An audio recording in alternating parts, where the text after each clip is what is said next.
Kapil man hong tan pi le chi cây sang apil zo ni tampi ome Kasyam man hong tan pi le chi cây sang asyam zo mi tampi ome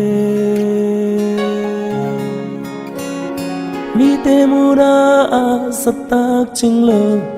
cây lel tàu pa nông rằng kalu sa tao ni cả hai nông tim lệ sa cả hồi man hong tan pi lệ chi cây sa na hoi zo mi tam pi ome cả hậu man hong tan pi lệ chi cây sa na hao zo mi tam pi ome mi te mula a zatak ching lo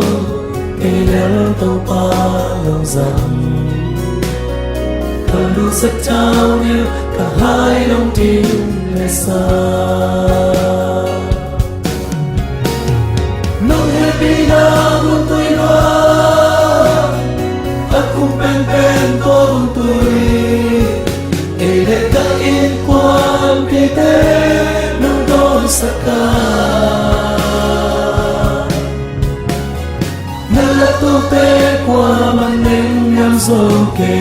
lapan pite qua man lang pan zo lo dong ilata te nan mai pa nong asa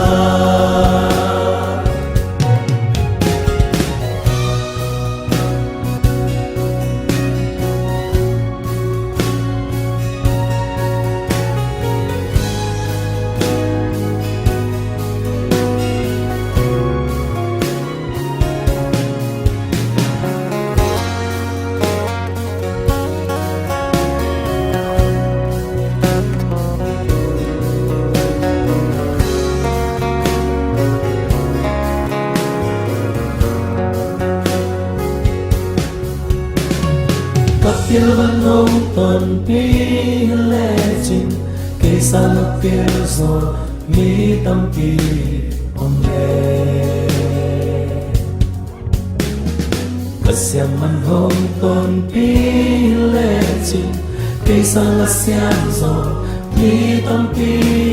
ome Mi te mula a zatak ching lo cây lel tàu pa nông rằng kalu sa tao yêu cả hai lòng tim lệ xa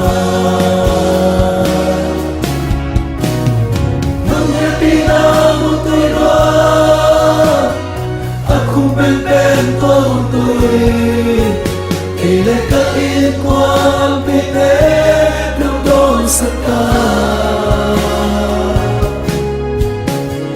nalap tu te qua man neng nham so ke lapan pite qua man lang pan so lo dong ilata te nan mai pa nong asa nong le pina con tôi loa aku pen ko con tôi cây lệ cả in quan pite nong dong sắc ca nalap to te qua man neng nham so ke lapan pite qua man lang pan so lo dong inata te na mai pa nong asa nong happy na con tôi loa aku pen ko con tôi cây lệ cả in quan pite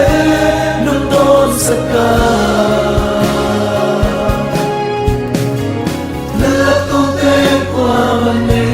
so ke